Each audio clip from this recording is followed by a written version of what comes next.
Hi everybody. Let's see, I was just thinking about it. Friendships, building personal relationships. Yeah, I've got that. Let me think. I've got 5,000 friends on Facebook, 50,000 friends on Twitter following me.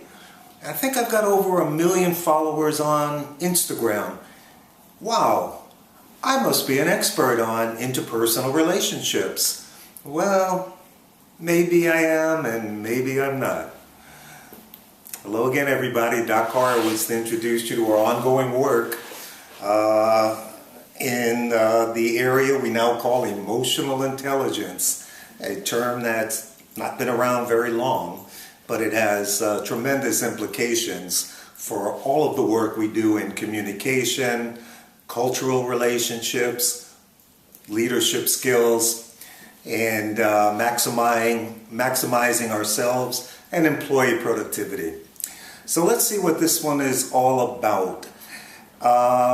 You ever go to one of these job interviews, and if you're like me, you've probably had the very same question asked every time you've been interviewed. At some point, someone turns to you and says, Dr. Horowitz, what is your relationship with people? How well do you work with people?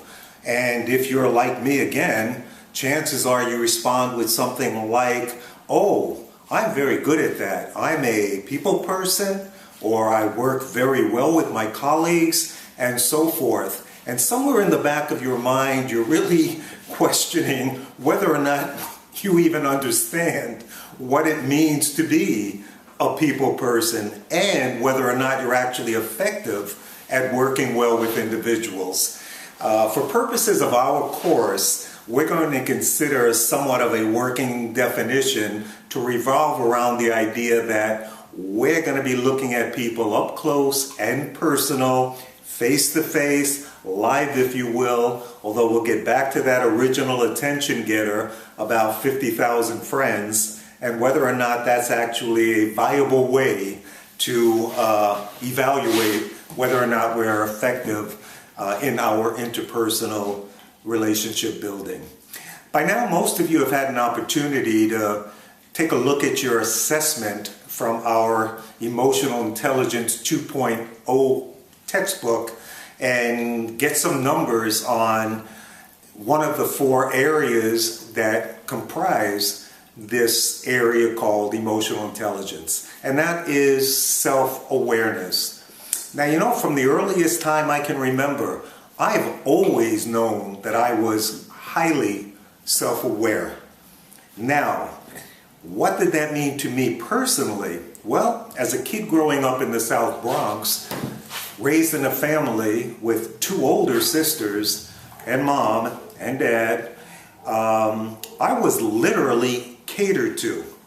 I had no problem in understanding who I was because I was basically there to be pleased and catered to literally, and I had no responsibilities related to chores, making beds, taking care of myself, and so on.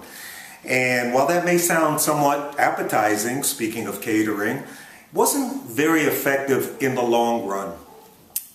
And of course, I didn't invent the rules, and I just point that out to describe how we get to be who we are. And now self-awareness in that sense, while I may have scored 100%, didn't necessarily mean it was a good 100% or a score that I could write home about, if you will.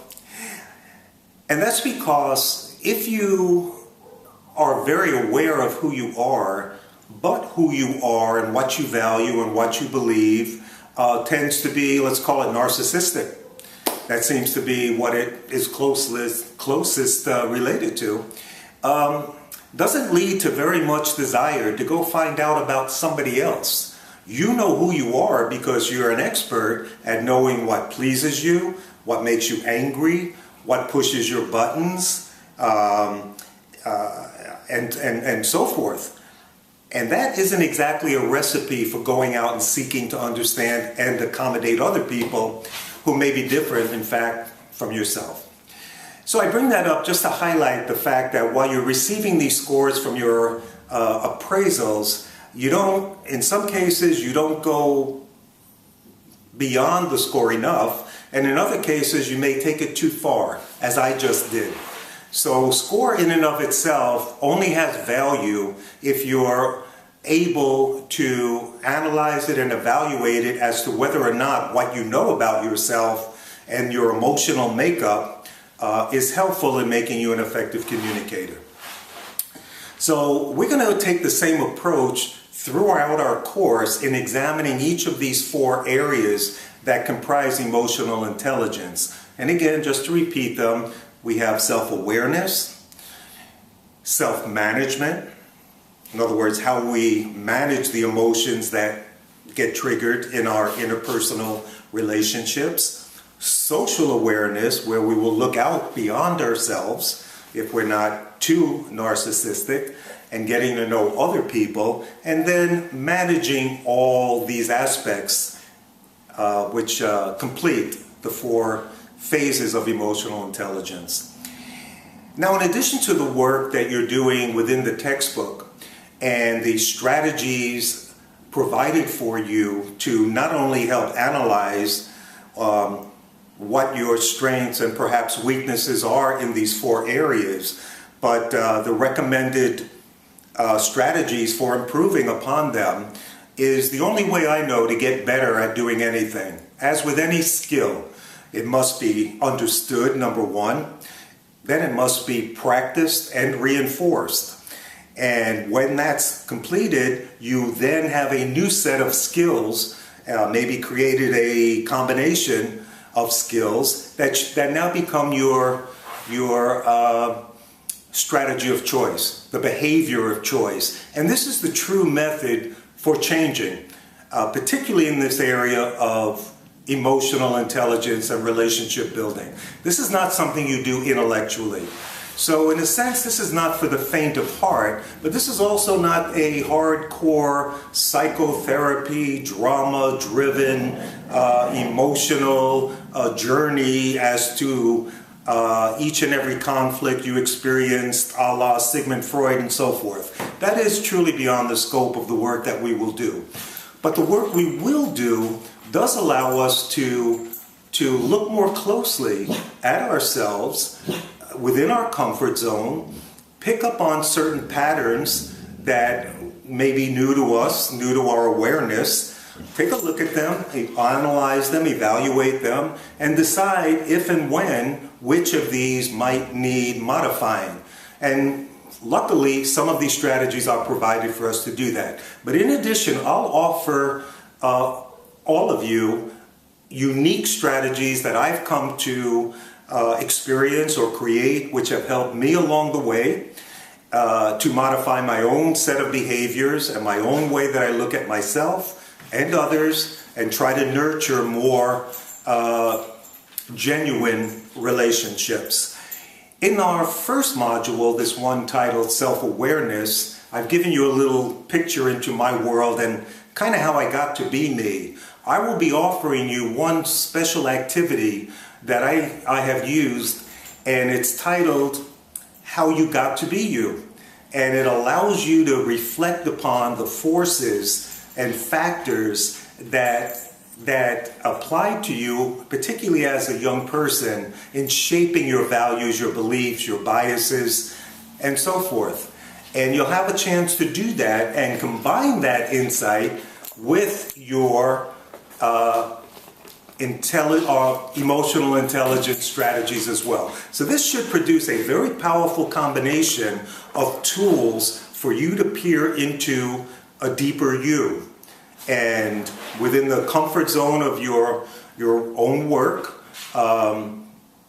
discover, reflect, and perhaps change with the practice that we have described. Not easy work, but nothing that you will be called upon to disseminate and share with the world. You will have an opportunity to generally share with classmates, colleagues, some of what you are doing. Certainly you'll be asked to share that with me through the keeping of a journal, meaning you will be submitting to me on a weekly basis several opportunities you'll find to practice some of the strategies you uncover either in our EQ text or in the activities that I provide for you for doing so as well. So we've got the tools. You need to provide the motivation and dedication if you want to explore this most personal of areas, you. One thing I need to add, and I started out with describing, in a sense, technology, the internet, the new ways we have of communicating. And we have to make some decisions about whether or not the use of technological channels in a virtual environment can really substitute for what some traditionally call genuine relationship building. And to be perfectly honest, the jury is still out on that. I find myself falling into place with some of the more traditional pioneers of human relations motivation, such as Sigmund Freud and such as Maslow, who created the hierarchy of needs. But the question that gets raised today, as more and more people get more and more involved in the internet, and this idea of interacting with individuals in the virtual environment, whether or not that can provide and satisfy what Maslow would have called a basic human need to connect with other people. And that kind of a need would be forever and unchangeable. Now, I tend to go along with that kind of a feeling, but as I say, it may simply be part of human evolution that because of technology, the human needs may in fact evolve so far beyond the sense that we may no longer either have the need for all of the Maslow levels of human satisfaction, or we become obsolete. So you've got Freud and you've got Maslow and now you've got Horowitz, who may in fact be dinosaurs in their thinking as to what constitutes basic human needs, and in particular what it takes to satisfy this concept of what a relationship is and how to improve interpersonal relationships. Of course, we know why we want to do that, and that simply is in order to maximize, particularly in the workplace, our productivity and the productivity of others, particularly if we find ourselves in a leadership role in this ever-growing global economic workplace that is getting smaller and smaller and smaller and more diverse and diverse. So you can also see the implications for cultural diversity, the importance of not only interacting individually, but with individuals who are highly different in their values and programming than perhaps the ones I've described and you'll describe as you perform that activity about your own cultural programming. So, with that said, and boy, it sounds like it's been a lot, this is sophisticated work. This is not, as I mentioned earlier, simply intellectually reading about what people are about and why they are what they are, because that generally doesn't in and of itself bring about change. And I want the course to offer you that opportunity, if you choose, to go beyond the traditional reading and exploring of what research tells us, and rather have yourself become an object of your own research and setting your own goals as to whether or not, number one, you are currently using strategies and are aware enough about yourself to interact effectively and build and nurture relationships, or whether or not there's work to do that you'd like to do and being provided with the tools to do it. So with that, I of course encourage you to join the journey, take a different look. What may have been doesn't have to be forever. We are products of our upbringing, our programming, but we are not prisoners to it. We can change. With that, we'll take a look at Module 2 and emotional intelligence, what it is and how to get it. Doc Horowitz. See you next time.